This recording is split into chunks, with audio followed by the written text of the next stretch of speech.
Oh, what the fuck? Where are you? Whoa, what the f? What the f? Okay. No.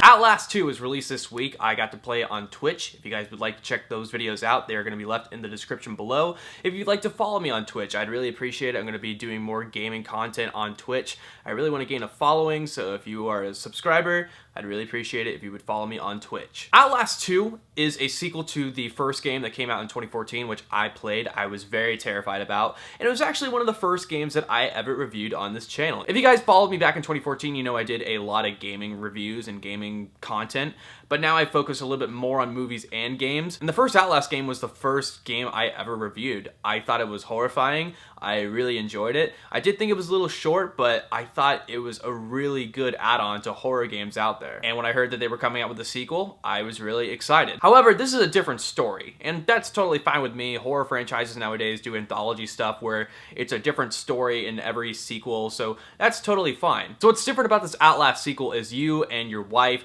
are on this helicopter. You are investigating this dead pregnant woman that came out of nowhere, and you're investigating around this area to see what's going on. You're making a documentary piece about it. And when your helicopter crashes, you find that you're in this area surrounded by this religious cult. These are Christian fanatics, and you find out that there's this differentiation between this Christian cult who is trying to stop the birth of the Antichrist, but they're still really terrifying people, and they'd be willing to do anything to stop the birth of the Antichrist. And there's this other cult who is trying to bring forth the birth of the Antichrist. So you have these two different cults in this game who are trying to find you and kill you, and you gotta find your wife before a certain thing happens in this game that I'm not going to spoil. And by God, this game is as terrifying as the first one, and probably even more. This game is so scary that I had to call a friend of mine to come over as I was streaming. For some reason, I thought it would be okay to play it at night. No, I was scared out of my mind. I had to call somebody. Hello. Hey, what are you doing right now? I'm at my place right now. Okay, can you please come over? Why? Okay, I cannot play this game alone, okay? It's really scary, and I need someone right by my side. Can you please come over? Well, why would you go and play Outlast 2? Because I wanted to make a video, and I wanted to gain viewers. You have your roommate. No, I don't think he's here, actually. Can you please just, like, it'd be entertaining. Can you, like, come... Can you... Fine. Thank you, I appreciate it. I am not afraid to mention that. At least I'm honest with you guys. What I really enjoyed about this Outlast game is that in horror games nowadays, it's jump scares, and that's fine. I mean, that's the whole point of playing a horror game, is that there's a lot of jump scares, and we get scared. That's why we stream on Twitch or YouTube, is so that we can show our reactions to the public. Holy shit! Oh! Oh! Holy shit! What made you jump? Corbin screaming or the jump scare? Corbin screaming. Holy shit.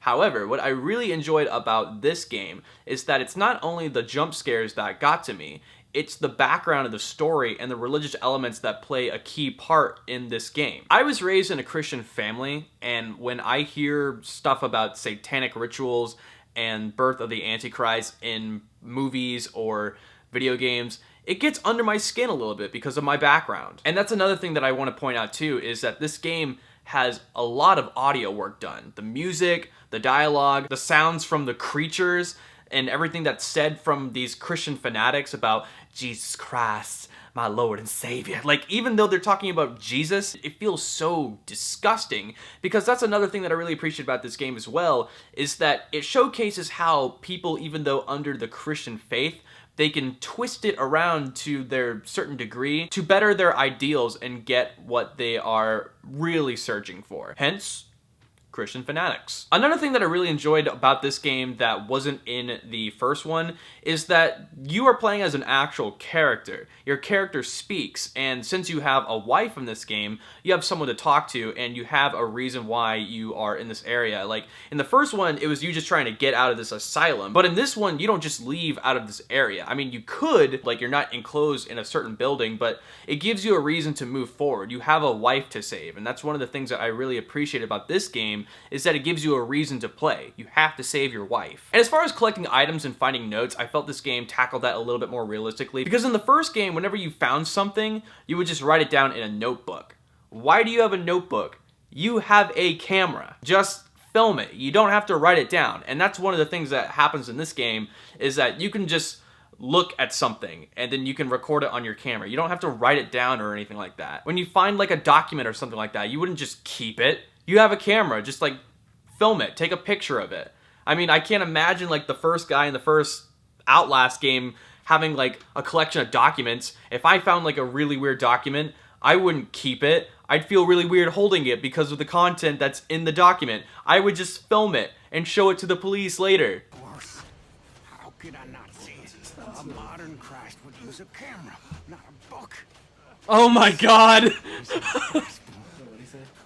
How could I He said a modern Christ would use a camera, not a book. So I feel like they tackled this game a little bit more seriously in regards to that. There were some parts in the game where I felt as though it was really, really glitchy, like where I was crouching down like in the water and for some reason I couldn't get back up, and sometimes like enemies would find me even though I was in the water. I guess you could like look in water and see like, oh, that guy's in the water, let me go get him. And there were parts where sometimes where if I was recording with the camera, I guess I can't run fast with the camera like in my hands. I don't know. It's some parts where I was just like frustrated all the time. You can see it in my Twitch stream where that happened a lot, where I tried to get away from an enemy, but I just couldn't because either something was in my way. But I mean, this isn't Uncharted or anything like that. You can't do parkour. You're just a regular guy.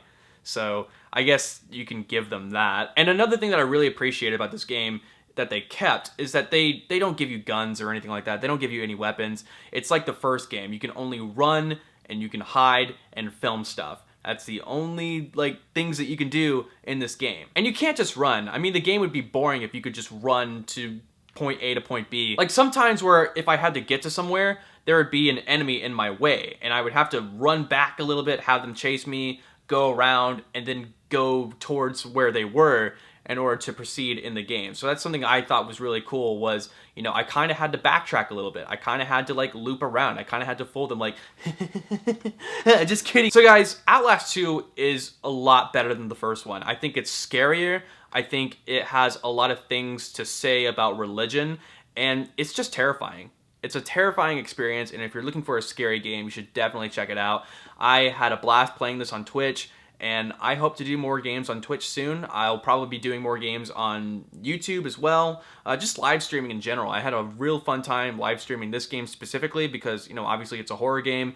And just check out Outlast 2 if you really like horror and video games. Thank you guys so much for checking out my review. Comment down below what you thought of this game if you played it yet. Like the video, share it, and please subscribe to PixelTalk if you haven't yet for more gaming reviews, movie reviews, trailer reactions, gaming content, and so on. Thank you guys so much. I'm Corbett Stuckey, and this is Pixel Talk.